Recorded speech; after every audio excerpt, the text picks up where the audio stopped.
মণিপুর প্রসঙ্গে আসবো, কারণ উত্তর পূর্বের এই রাজ্যে আবারও নাশকতার ছক বানচাল করেছে নিরাপত্তা বাহিনী। মণিপুরে পোস্ত চাষে অর্থ যোগানের জন্য এক জঙ্গিকে গ্রেফতার করা হয়েছে। প্রায় 250 একর জমিতে পোস্ত চাষ নষ্ট করেছে যৌথ বাহিনী। জমিতে আগুন দিয়ে নষ্ট করা হয়েছে পোস্ত চাষ। বিস্তারিত যাব, সঙ্গে যুক্ত হয়েছে প্রতিনিধি শেখ মনিরুল। মনিরুল, কি জানতে পারছো? দেখো, মণিপুরে এক কেসিপি সমর্থিত মানে তোমার হচ্ছে উগ্র মানে বিচ্ছিন্নতাবাদী বিকাশ সিং, 25 বছর বয়স, তাকে গ্রেফতার করেছে মণিপুর পুলিশ। এটা মণিপুর পুলিশ জানতে পেরেছে যে এই বিকাশ সিং কেসিপি ক্যাডার আর মণিপুরের পাহাড়ি অঞ্চলে বহু জায়গাতে কৃষকদের টাকা দিচ্ছিল তোমার হচ্ছে পোস্ত চাষ করার জন্য, এবং ঘন ফরেস্ট এরিয়াতে যাতে পোস্ত চাষ করে তার জন্য তিনি তাদের সব রকম সহযোগিতা করছিল। এবং এই পোস্ত চাষ কিভাবে অল্প সময়ের মধ্যে করা যায় এবং কিভাবে ভালো হয় তার সমস্ত ট্রেনিং এই বিকাশ সিং সেখানকার কৃষকদের দিচ্ছিল বলে জানতে পারে মূলত এনসিবির গোপন খবরের ভিত্তিতেই তারপরে তাকে গ্রেপ্তার করতে নামে অসম রাইফেলস এবং মণিপুর পুলিশের যৌথ বাহিনী। অবশেষে তাকে গ্রেপ্তার করা হয়েছে এবং মণিপুরে যে 250 একর জমিতে গত 24 ঘন্টায় যে পোস্ত চাষ নষ্ট করা হয়েছে তাতে কিন্তু এই প্রথম এনসিবিও অর্থাৎ নার্কোটিক কন্ট্রোল ব্যুরো তারাও কিন্তু এবার এই অভিযানে সামিল হলো। এবং বর্তমান অবস্থায় মণিপুর রাইফেলস, সিআরপিএফ, বিএসএফ এবং Assam rifles, Manipur police, Manipur forest department এবং এনসিবির কর্তারা একযোগে একটা টাস্ক ফোর্স করে প্রতি জায়গাতে কিন্তু তল্লাশি চালাচ্ছে। এবং সেই সঙ্গে বিভিন্ন যে সারের দোকান, সেই সারের দোকানদেরও কিন্তু বলা হচ্ছে যে কৃষকদের যাতে সার নিতে গেলে তারা কি কারণে নিচ্ছে, কেন নিচ্ছে, সেগুলো জানি তারা একটু জাস্টিফাই করে। এবং সেই সঙ্গে তারা যদি টের পায় কেউ পোস্ত চাষের জন্য সার নিচ্ছে, সংশ্লিষ্ট থানাতে যাতে খবর দেয়, সেই ব্যাপারেও কিন্তু বলা হয়েছে। ইতিমধ্যেই আমরা জানি 4 থেকে 5 জন তোমার হচ্ছে সারের যারা দোকানদার তাদেরকেও কিন্তু আটক করে জেরা করতেই ফরেস্টের ভিতরে যে জমি পোস্ত চাষ হচ্ছে তার কিন্তু খবর পায় হচ্ছে মণিপুর পুলিশ। এরপরে সেগুলোকেও ধ্বংস করা হয়েছে। আগামী দিনে এই অভিযান চলবে এবং সিআরপিএফ এর পক্ষ থেকে, বিএসএফ মানে কেন্দ্রীয় ফোর্সের পক্ষ থেকে জানানো হয়েছে যে আগামীকাল থেকে তারা ড্রোন ওড়াবে যে ঘন জঙ্গলের ভিতর কোথাও আরো লুকিয়ে পোস্ত চাষ করা হচ্ছে কিনা। মায়ানমার সীমান্তে ঘেঁষা যেখানে ঘন জঙ্গল, যেখানে সিআরপিএফ এর কোবরা বাহিনী ছাড়া বা সেইভাবে সাধারণ ফোর্স সেখানে পৌঁছায় না, সেখানে তারা চায় এই জঙ্গিরা মূলত চাষ করছে কিনা সেটার জন্য ড্রোনের সাহায্য নেওয়া হবে। এবং আগামীকাল থেকে প্রায় 250টার উপর ড্রোন এই ঘন জঙ্গলে তল্লাশির কাজে লাগানো হবে বলে কিন্তু জানিয়েছে যৌথ বাহিনীর আধিকারিকরা।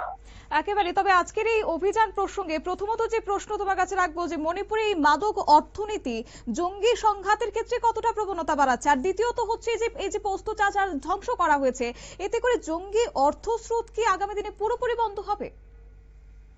দেখো, পুরোপুরি হয়তো বন্ধ হবে না, কারণ জঙ্গিরা বিভিন্ন ভাবে তাদের টাকার উৎস। একটা হচ্ছে মণিপুরের যে সমস্ত শিল্পপতিরা তাদেরকে ধমক চমকদের মাধ্যমে তারা টাকা আদায় করে, এবং মণিপুরের বড় বড় যারা ব্যবসায়ী, পলিটিক্যাল লিডার, সোশ্যাল অ্যাক্টিভিস্ট, তাদের সবার কাছ থেকে কিন্তু এই জঙ্গিরা কিন্তু টাকা পায়। অন্যদিকে এই মণিপুরে বিশেষ করে কুকি জঙ্গিদের একটা বড় অংশের টাকা কিন্তু এই মায়ানমারের বর্ডার পার করে বিদেশ থেকে আসে। তার জন্য পুরোপুরি ধ্বংস হবে না, তবে মণিপুরের প্রচুর জঙ্গিরা তাদের একটা আয়ের বড় উৎস হচ্ছে এই পোস্ত চাষ।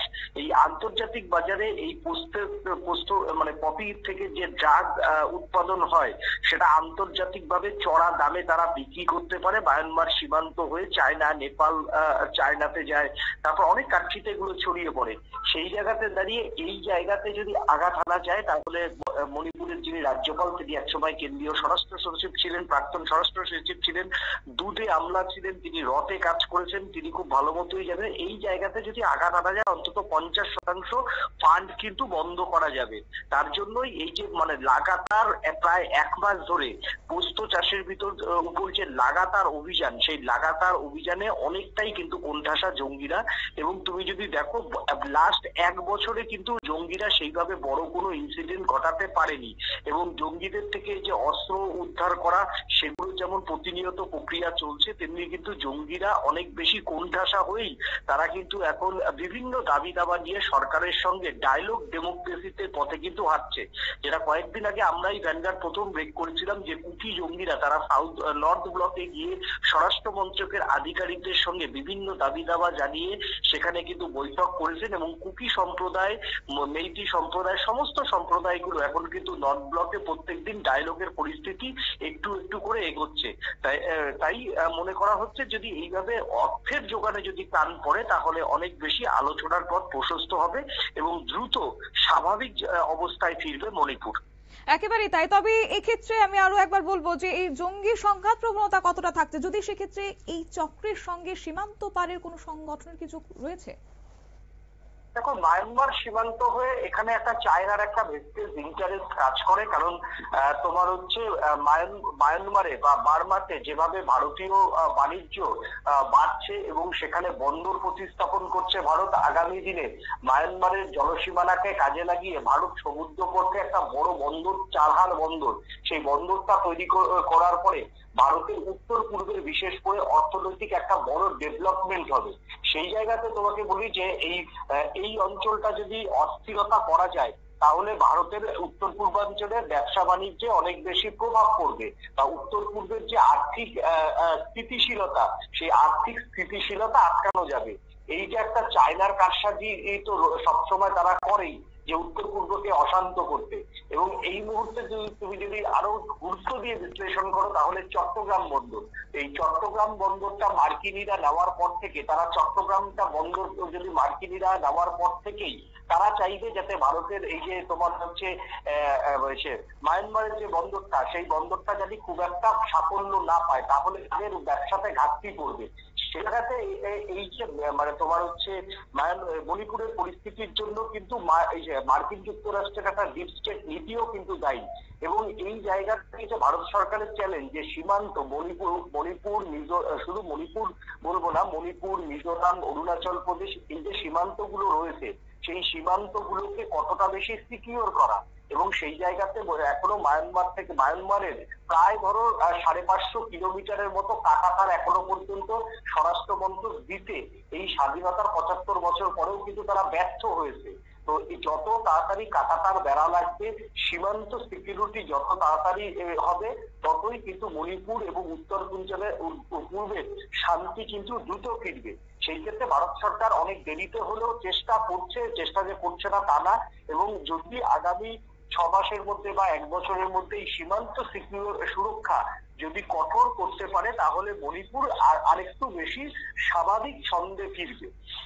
একেবারে তাই। ধন্যবাদ। আপনারা শুনলেন, অর্থাৎ যৌথ বাহিনী আজ অভিযান চালিয়ে প্রায় 250 একর জমিতে পোস্ত চাষ নষ্ট করেছে এবং আগামী দিনে কার্যত এই জঙ্গি দমনে সীমান্তে নজরদারি বাড়ানো হবে এবং ড্রোনকে কাজে লাগিয়ে আধুনিক প্রযুক্তি সেক্ষেত্রে ব্যবহার করা হবে বলে সূত্রের খবর।